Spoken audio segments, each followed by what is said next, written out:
Jesus, when John had first preached before the coming of the baptism of repentance to all the people of Israel. This is so y'all know that Solomon was white. What is thy beloved more than another beloved? What is thy beloved more than another beloved?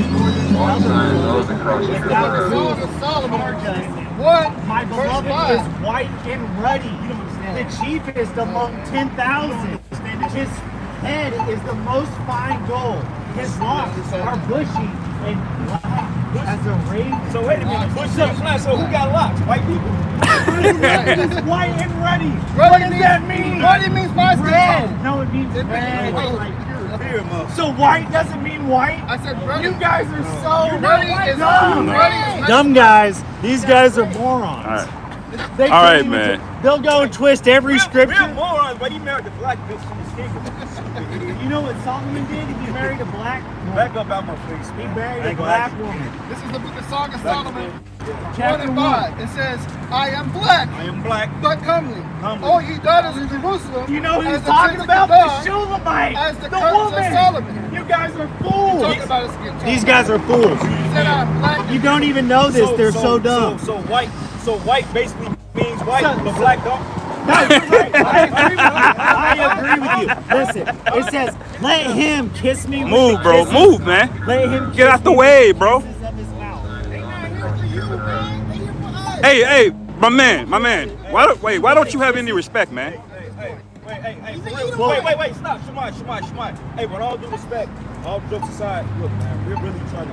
I don't care. I mean, you guys are false prophets. can you show us decent? No, I'm not showing you nothing. nothing. Y'all said that. For real. You're gonna ask you to move.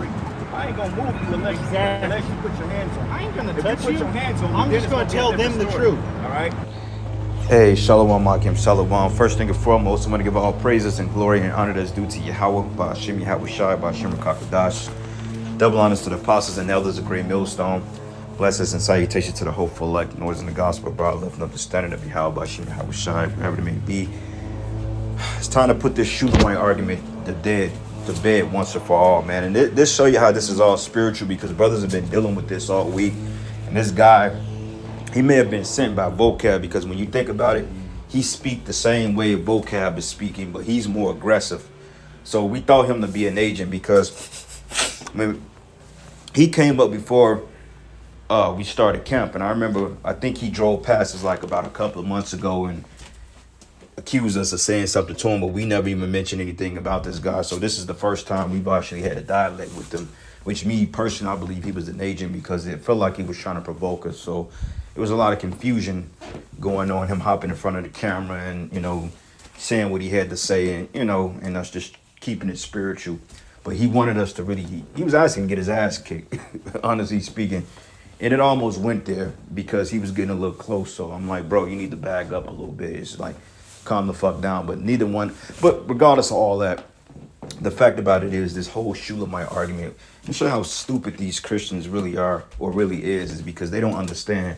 Going into the book of Songs of Solomon, the first chapter, it says, to the Shulamite woman, and brothers have been going into this as the young Shunammite bride in Jerusalem's daughters, okay, which we understand the concept of the Israelites being known as the daughters of Zion. And then you also have the daughter of Zion as well, which goes into the women, okay. But the daughters of Zion, or you have the daughter of Zion, which is the Israelites, and I believe the daughters of Zion is the women. It gets kind of confusing, because the Most High referred to Israel as a comely and delicate woman, okay, is what you can receive from when you're reading these scriptures. So his whole argument was the fact we didn't understand the whole concept of the Shulamite woman and X, Y, and Z, but he don't even understand the concept of the Shulamite woman, okay. And we're going to go into it a little bit, because, it was confusion, and he was trying his best to break down the scriptures, but he made himself look foolish, because we brought out scriptures that he couldn't refute, okay, and he couldn't, he tried to work around it. So basically, man, we were just playing chess with him to get him up the street, and point is being made. So we wasn't able to really go into it as he was trying to speak over us, but we did go into the majority of the lesson on what he was trying to slander, what we were saying. So if you watch the camp video, we brought out interesting points that he couldn't refute. So Regardless of that, we're gonna get right into it. It says the young Shulamite bride and Jerusalem's daughter. It says the song of songs, which is Solomon. So clearly, okay, this is the songs of Solomon. Okay, this is from his standpoint. This is what he's pinning down, so to speak. And when you read the chapter, he's referring to himself. Okay, because remember, the Most High goes into Israel being a comely and delicate woman. Okay, and we actually can go into a little history of the Shulamites as well, which is basically a tribe or a city of Shumer. I believe it was called. I got the history pulled up, but basically Issachar, we pretty much, or the Israelites inhabited that particular city because it was a woman of that region that pretty much was like a servant to Elisha, I believe. Okay, but knowing the Shulamite women or the Shulamites were of the tribe of Issachar, which was a dark people, okay, a people of melanated tone. So even then, if you want to use that argument as far as, well, he's talking about the Shulamite woman, well, if you understand the history, you would know that Issachar inhabit that particular area or that particular land, so to speak, which were people of color. So you're wrong there again, buddy. But it says the Song of Songs, which is Solomon's. Clearly, he's basically notating that, look, this is what I'm writing. This is my song. This is my book. This is what it is. Just like when you have artists that write their own shit and you look on back of the pamphlet of the CD panel, and this particular song produced and written by X, Y, and Z. So basically, he's putting this accreditation on it, so to speak. It says, let him kiss me with the kisses of his mouth, for thy love is better than wine. Because of the savor of thy good ointments, thy name is as an ointment poured forth. Therefore do the virgins love thee. But draw me, and we will run after thee. And the king hath brought me into his chambers. And we will be glad and rejoice in thee. And we will remember thy love more than wine. The upright love thee. But I am black, but comely, O ye daughters of Jerusalem. Okay, and when you go into the daughters of Jerusalem, it says, as the tents of Kedar, as the curtains of Solomon, man. Okay, so it says, O ye daughters of Jerusalem, man, going into the people, into the Israelites. Okay, because remember, the Most High referred to us as the daughters of Zion. So this is the part that he tried to say that we was twisting out of context because we brought out, I am black. But when you go into the Hebrew word black in this chapter, it goes into it says Kedar, right? So it says dark, the son of Ishmael, descendants of Kedar. Okay, but it goes into dark, meaning dark skin. Okay, going into like a physical appearance. It says here, I am black but comely, O ye daughters of Jerusalem, as the tents of Kedar, as the curtains of Solomon.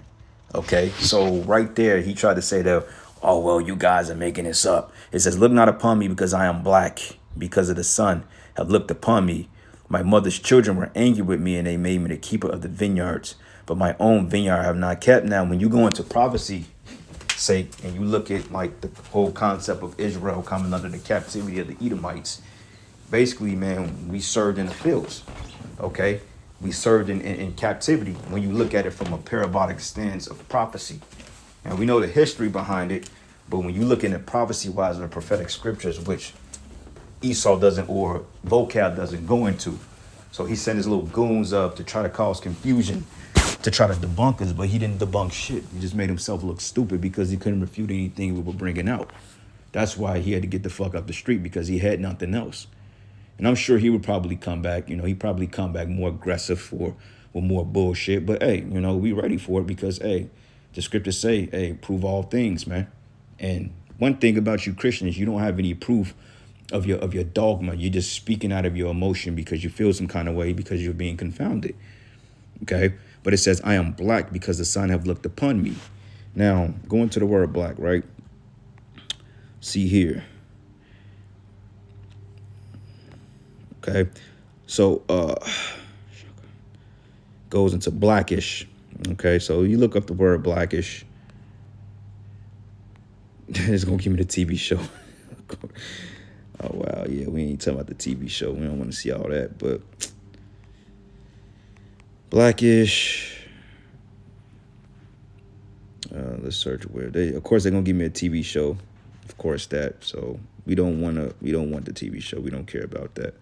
Yep, but it says of the very darkest color, owing to the absence of complete absorption of light, opposite of white, belonging to a denoted human group, having dark colored skin, especially sub-Saharan. Where am I at right now? Damn. I lost my place. Slovakia. Yep, dark colored skin, especially sub-Saharan African ancestry. She uses it as black. The entire cast is black. X, Y, and Z relating to black people. We need to be teaching people about black history. Example, denoting the relations or a person's Australia Aboriginal origin or descent. And it pretty much breaks it down here, man. Relating to black people. So what the fuck is he talking about, man? So even if you did want to say that's talking about the Shulamite woman, let's look at who the Shulamites were. Okay? Matter of fact, because this guy, he's a fucking, he just causing confusion. He didn't know what he was speaking about, and he sounded stupid. He thought he really wound up us. We're like, up, you got us. But no, bro. You didn't even stick around and hear the actual breakdown of it, but it's all good because we went through it through the camp. But it says the Shulamite, from Hebrew, Shulammite, woman of Jerusalem, okay, which Jerusalem is a dark-skinned people or a people of color. It says it's the central figure in the Song of Solomon's, also called the Song of the Canticles, okay? But that's not what I'm focusing on because we know that Solomon was referring to himself, okay, when he was writing about it. But it says here the village of Shunammite on their way to Mount Carmel. So it says the story of the Shulamite woman is based on the Old Testament scriptures, 2 Kings 4:8-37, and 2 Kings 8:1-6. It says she is described as a great woman, and she knows she shows hospitality to the prophet Elisha and his servants. It says Gehazi, as they passed through her village of Shunem on their way to Mount Carmel. Okay, so what I did was I looked that up. Okay, it says Shunem. It says was a small village mentioned in the Bible. It was located in the possession of the tribe of Issachar near the Jezreel Valley and south of Mount Gilboa. And you can read about that in Joshua 19:18. So right there is another indicator that it was talking about the children of Israel and Solomon being a dark-skinned man. It was referring to his skin complexion, man. Okay, even if you did want to say, well, that's talking about the Shulamite woman, but we just read in the other passage, it says Hebrew Shulamite woman of Jerusalem. Okay, so if you wanted to say that the Israelites in general, they're dark-skinned people, or when I say dark-skinned, meaning a melanated race, because when I say dark-skinned, these Old Testament Israelites, all black Israelites, oh, see, we told y'all going off. Y'all saying that the Israelites look like, no, man. Okay, the particular phenotype, it doesn't really matter. Okay, now we do know that the Israelites are people of color predominantly, but through this diaspora being dispersed among the nations, it will make sense that we will all come out looking genetically different, like the nations we were scattered abroad. That does not take away from your spirit. See, these niggas are hopping on color, and I know I'm all over the place, but they're hopping on color in the way you look as far as your genetic makeup versus to what the spirit is saying. You know what I'm saying? Well, if he ain't got dark skin, and well, here this nigga grew up around. Say that Jake grew up in Shanghai, right? And he had a Chinese mother, okay, or Vietnam. A lot of Vietnamese are Jakes, man. But after 3 or 4 generations, man, you're gonna start to look like those people. This nigga will have like Blake Griffin. They would straight up say that his son is a white boy. No matter Blake Griffin's father is Levi and Blake Griffin is Levi, his son could look like Leonardo DiCaprio. And these clowns, they would say, oh, well, that can't be, he can't be an Israelite because he's too light-skinned. That's so shallow and basic. Like, genetics don't even work that way, man. But we do know that Israelite is a melanated race, the most part. It's commonly known that a Negro, woolly hair, light skin, and dark skin, bushy afro, that's common. We know that.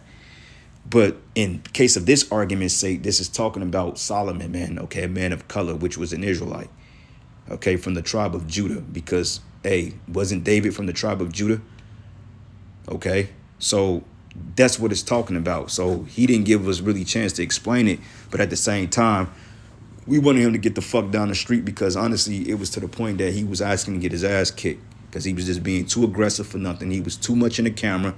And, us as men, we letting a lot of shit ride, man, and we understand being spiritual over all things, but certain shit just unacceptable. You all in the camera, you being disrespectful, and we asked you several times to back up. You know what I'm saying? And I had to calm my spirit down because I was getting ready to, if it wasn't for the brother kind of grabbing me, and you know, I ain't saying it would have went there, but he was asking because he kind of stepped up like he wanted to do something. That's why I knew he was an agent. Because I'm like, wait a minute, this dude ain't that stupid to be talking nuts to 4 men that's very capable of beating your ass. Okay? You know what I'm saying? And I'm like, he got to be an agent. And when I called it out, he came back. He like, you saying I'm CIA? If you work for Vocab, you an agent, man. Because Vocab is an agent. We know he's set up through the Rosicrucians or Jesuit order or CIA, whatever organization he's working for. He sent his little minions to these different Israelite camps to try to cause confusion. But you can't do anything about it, man, because you don't have the understanding of the truth. Okay, so this is the book of Jeremiah 6, and I'm going to start at verses 2. It says, I have likened the daughter of Zion to a comely and delicate woman. Okay, so I had it mixed up. The daughter of Zion is talking about the Israelites, and the daughters of Zion is talking about the Israelite women. Okay, I get the two confused. But it says, I have likened the daughter of Zion to a comely and delicate woman. Okay, and that's the point. So when you look in the scriptures, like, this seems to be intimate. Okay, this seems to be more of an intimate affair with Yahweh Bashim Yahushai. But look at what he's saying. Okay, that's why it says here, young Shunammite bride and Jerusalem's daughters. And then it says Solomon, the lover, speaks. But Solomon is writing all this, man. You see, that's why it says the Song of Songs, which is Solomon's, which proved that Solomon is writing this and speaking and referring to himself. But if you were speaking of the Shunammite woman, they were still people of color. Okay, so either way it go, you still lose on the chessboard, man. So you Christians are you're easy work.